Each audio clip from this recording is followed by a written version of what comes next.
बेदर्दी से वहाँ कत्ल किया गया, उसके बाद मेरे से रहा नहीं गया। मैं भी एक माँ हूँ और मैंने कहा कि मैंने ये बनानी है।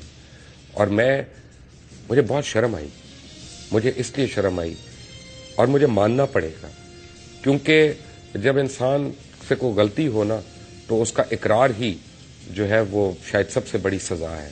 मुझे ये मानना पड़ेगा कि मुझे नहीं पता था वहाँ पे एग्जैक्टली कितने बच्चे शहीद हुए और वो जमाइमा ने मुझे बताया। और मैं अपने आप को एक well read, well informed journalist तस्वर करता हूँ और I was not ready for that answer. ये फिल्म बड़ी मेहनत से बनाई गई है, ये फिल्म पाकिस्तान के लिए बनी है। ये फिल्म आप सिर्फ जमाइमा की फिल्म नहीं है, ये पूरे पाकिस्तान की फिल्म है। वजीरिस्तान में शहीद होने वालों के लिए है ये फिल्म। वहाँ पे कबायली इलाकों में जितने खानदान हैं, ये उनके लिए एक तकबीर है कि हर ऐवान में जाके गूंजे यह तकबीर कि देखो तुम ये जुल्म बर्बरियत बंद करो यहाँ पे। और ये उस शख्स की तरफ से है जिसने इसके लिए अपना सारा वक्त और सरमाया लगाया और खुद इसके रिटर्न में एक पैसे की भी उसने भीख नहीं मांगी। जमाइमा खान का जब आप इंटरव्यू देखेंगे आपको इन सारी चीज़ों का एहसास हो जाएगा कि इसके पीछे कितनी नेक नियति है और इसके पीछे कितनी डेडिकेशन है।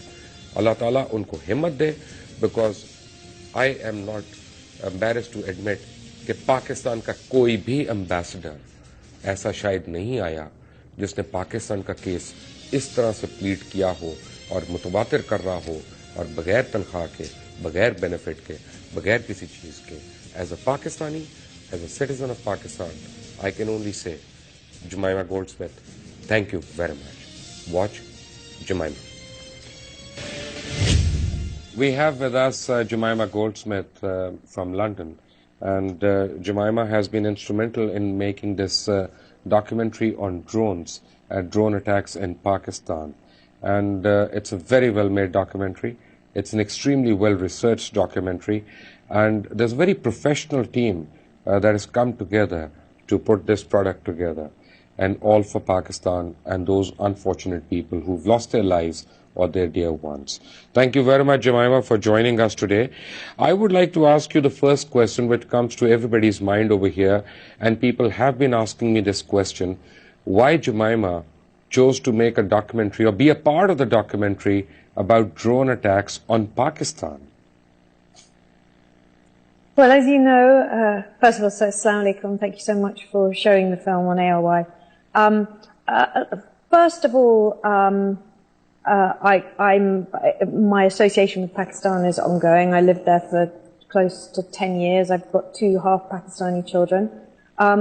And my primary reason for wanting to make this particular documentary is that I am really increasingly fed up by the number of lies that are told us by not only from the US end and their official figures, but also I'm afraid the Pakistan government as well, who've been engaged in the same kind of propaganda.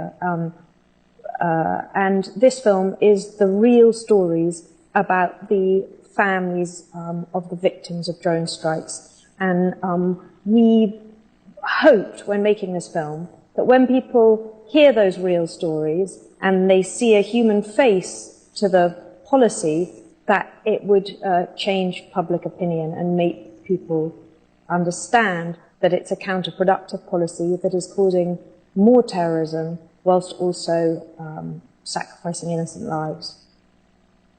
Jemima, you know what our problem is as Pakistanis, I'm talking from experience that we do our talk shows in Urdu. Most of our press is vernacular press, which is Urdu, and somehow or the other, our narrative or our apprehensions, they never reach out to those in the West. And as a consequence, we feel totally isolated. And now comes this documentary, which is a great documentary and a great attempt. Do you think that it will help bridge the gap between the Pakistan and frustrations that Pakistanis have regarding the drones and the Western opinion makers? The protagonists in the film, so some of the people that you see featured in that film, spoke last week in front of Congress and talked about the real impact of drone strikes on their lives.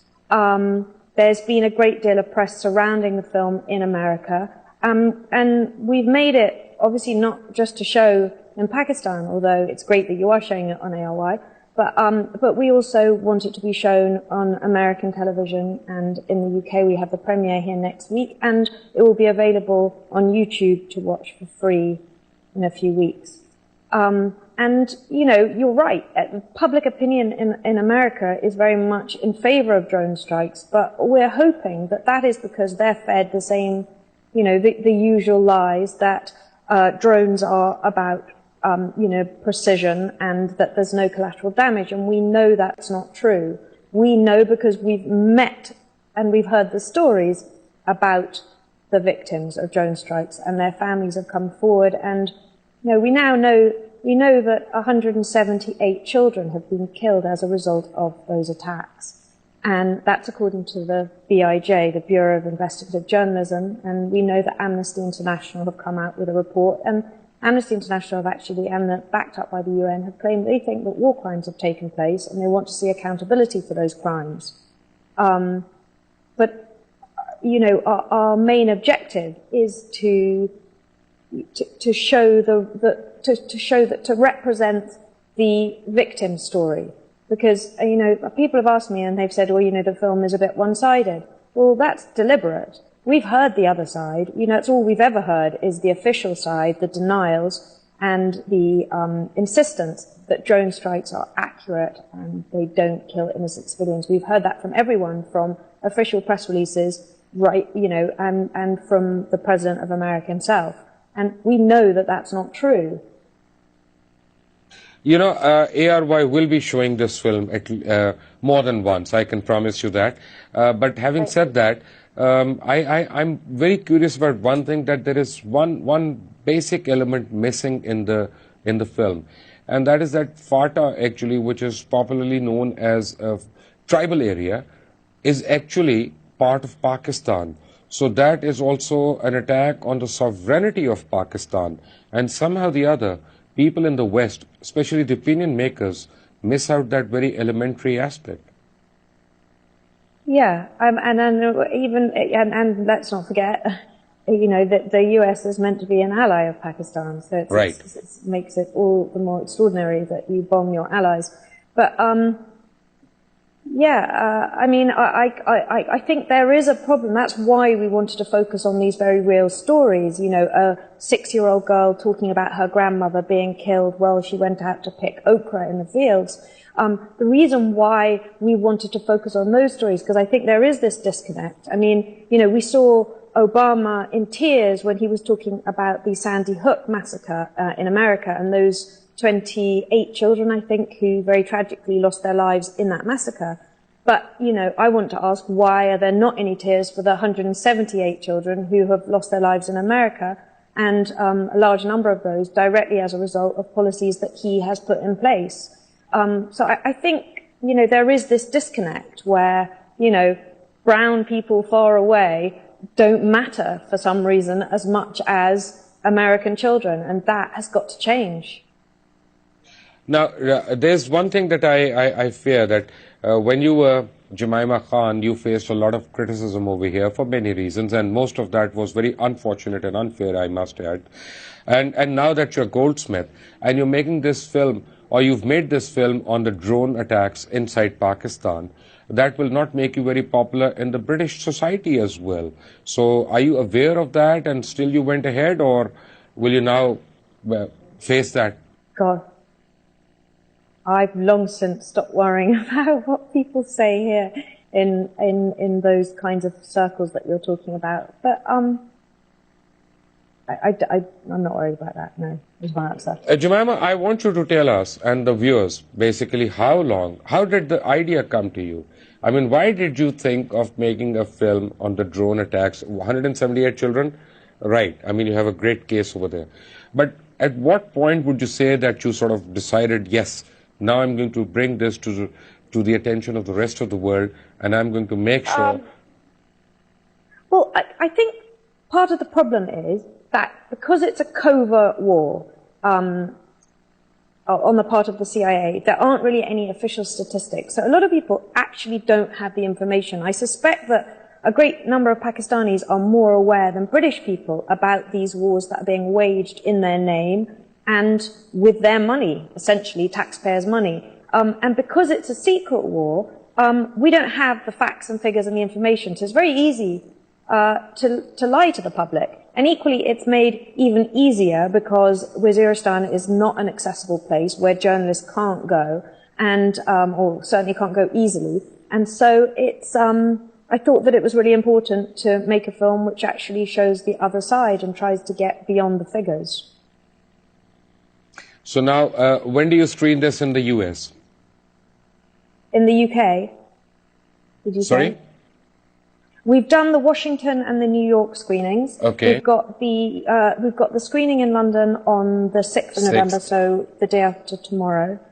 And then, and I've invited, politicians, MPs, opinion makers, journalists, people of influence who I feel would benefit from seeing the film.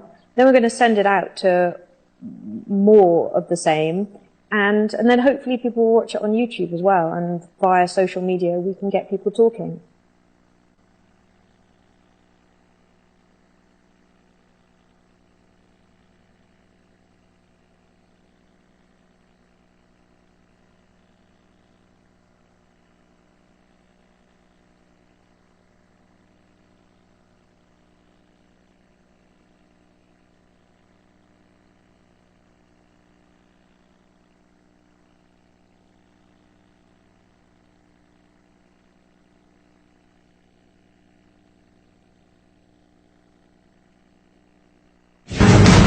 One part of the film is that you've brought in awareness to the rest of the world that, okay, this is an atrocity that is taking place over there. It is killing the innocent children, women and men over there. And now the other part is to rehabilitate those families, to bring them and make them a part of the mainstream society before they get sucked into by terrorists and, by their recruits over there. Do you think we can do something towards that together? I think you're right. I think there's lots of different things that we need to kind of aim for. The main objective of this film is to try and change public opinion and get drone strikes stopped, to get people to respect international law, because it sets, apart from anything else, a very dangerous precedent to completely ignore international law, kill without trial. And also one of the things that I would like to see happen, although it's not really addressed by the film, is, some form of accountability whereby criminals on both sides are held to account, whether that is the criminals in the US who have conducted war crimes or guilty of war crimes, but also the terrorists in Pakistan who also need to be brought to justice. But there needs to be a system for that, and arbitrary assassinations without trial, I don't think, are the answer. And I also don't think they make the world a safer place. I think one of the fundamental objections that I have against drone strikes is that they make everybody less safe. They increase jihadism. I don't think they decrease it. I think that it's a short-term solution to a complicated problem. Jemima, I have to ask you a personal question, and you'll excuse me for that. Because when we were discussing the possibilities of putting this on air over the email, I am categorically clear that neither yourself, nor your agent, nor your manager, nobody asked me for any monetary gains. Nobody asked me for money. I mean, you've actually put in all your time, your effort, and definitely a lot of money, and you're not looking for any monetary gains in return, or even to break even, or to cover up the costs of the project. What has prompted you to go this far? Well, it's a not-for-profit film. You're right. We're not even releasing it in cinema theaters. It is purely for advocacy purposes. We probably wouldn't be able to make money from it even if we wanted to, but that's not the aim, and it's free to view. And that's because it is about hopefully changing public opinion and changing policy. But it's something that I care really deeply about, and something needed to be done in the face of relentless lies and a whole machinery behind those lies. Do you think that we can finally hope to get our narrative across to the West as to what is really going on over here and what really transpires over here in the frontiers, in the tribal area? And do you think that people are going to be more sympathetic to it now? Well, that's what we're hoping to do. I mean, some of it is ignorance and a lack of information. That I would say is broadly the problem. But, you know, in official circles, it's willful misinformation. I mean, there's no question that those people who have signed off on drone strikes know exactly how many innocent civilians, or at least they know there have been civilians and innocent people killed as a result of that policy. And also, I mean, I'm sure you've seen that the Pakistani government has changed the figures, the official figures, in the last week. That's since all those families of victims went and spoke in front of Congress. It's also has to be noted, it's since the 1.6 billion in military aid was agreed between the US and Pakistan. So I can't help thinking that that is connected. You know, the striking thing is that according to those new Pakistan figures, which conflict with all the independent organizations, including Amnesty, the UN, the Bureau of Investigative Journalism, and conflict with earlier government figures and early figures coming out of Pakistan, these new figures effectively call a 6-year-old child with shrapnel wounds in her hand, they effectively call her a liar. She stood up in Congress and said, my grandmother was killed, I saw her killed. She has the wounds to prove that she was, you know, also injured by the drone strike. And according to these new figures released by the Ministry of Defense in Pakistan, there have been no civilian casualties or fatalities since 2012. Now, that directly conflicts with the stories that we are told by the people in this film. So they are effectively being called liars. And I know whose side I'm on. Jemima, I have to tell you one thing very convincingly. I am convinced that the government of Pakistan is definitely not speaking the truth. And I can say it on record over here. Because there's a lot more that goes on over there than meets the eye. And frankly, we don't even cover it that much in the media as we should. And that is a shame. But having said that, my question is that who all, besides yourself, were instrumental in putting this project together, because we must know their names as well, and we must, you know, as a nation, begin to thank them as well. Sorry, I didn't hear that very clearly, but I think you were asking me who put the project together, and yes. There's brave new films have made lots of really brilliant, worthy films. They've operated as a not-for-profit production company for several years, and this is one of theirs, and I've been involved and helped them. And then, of course, we should thank Shahzad Akbar, who is the lawyer who's kind of waging a one-man legal battle from Pakistan, and he's been a real hero in this struggle to get the facts and the truth out there.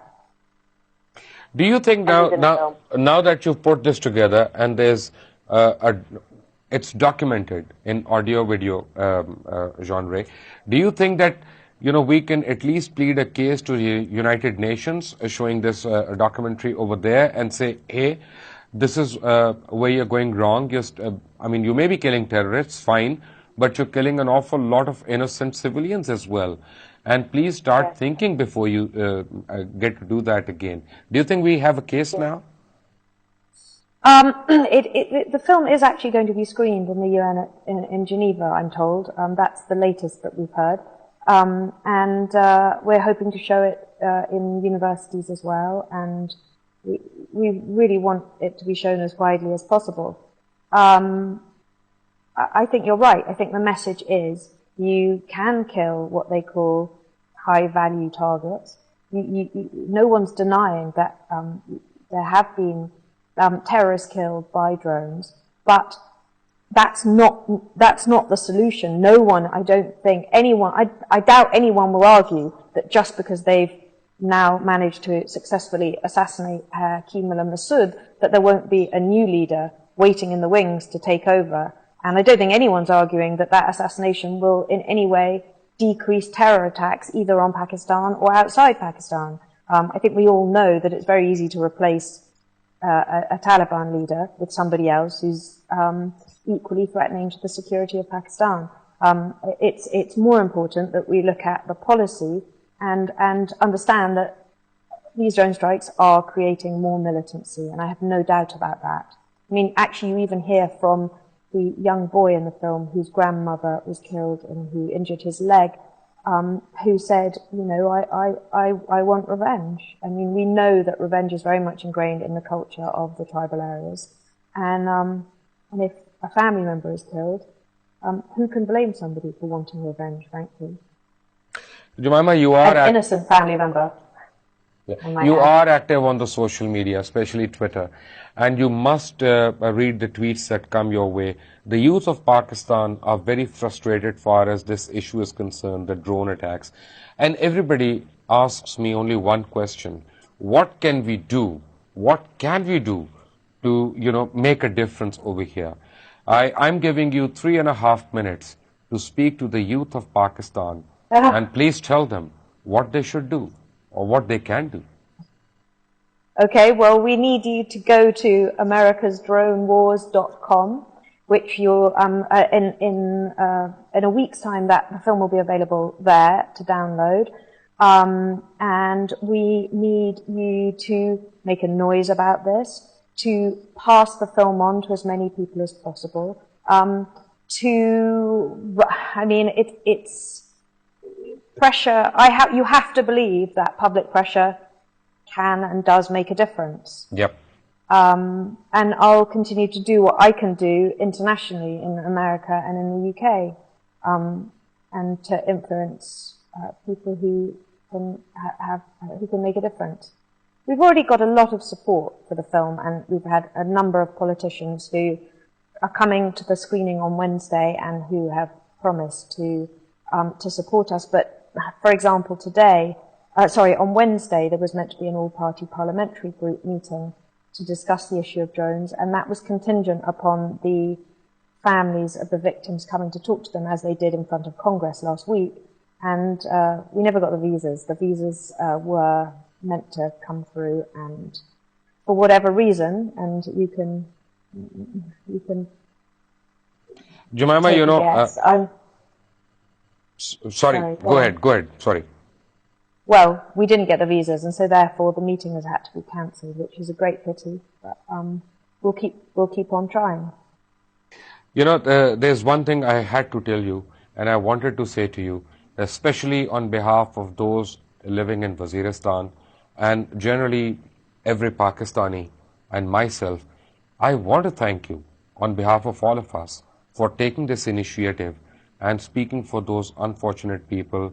And there's only one thing I can say: God bless you. What else can I say to you, honestly? Thank you, and also thank you so much for all your work. I know that you've been really strong on this issue, and also thank you so much for agreeing to show the film and for just generally... No, we'll show it, and we'll show it more than once, I promise you that. And I want you to understand one thing, that as ARY, my management and myself, we are committed to supporting you in this noble cause wherever you want our assistance, our support, our cooperation. You just give a shout, and we'll be there. All right. Thank you very much, Jemima Goldsmith. Told that they have intel that this guy is there and they're gonna strike him. And so, like, if this guy's a high-ranking bad guy, like, why not? There was a lot of activity there earlier that day. Pretty much everyone's left. But the intel that the guy is still there. And so we fired, and then 6 seconds before missile impact, something runs around the building. When I brought that up, the screener who disseminated the video feed said that it was a dog. But I don't think that he ever mentioned a dog the entire evening of them monitoring.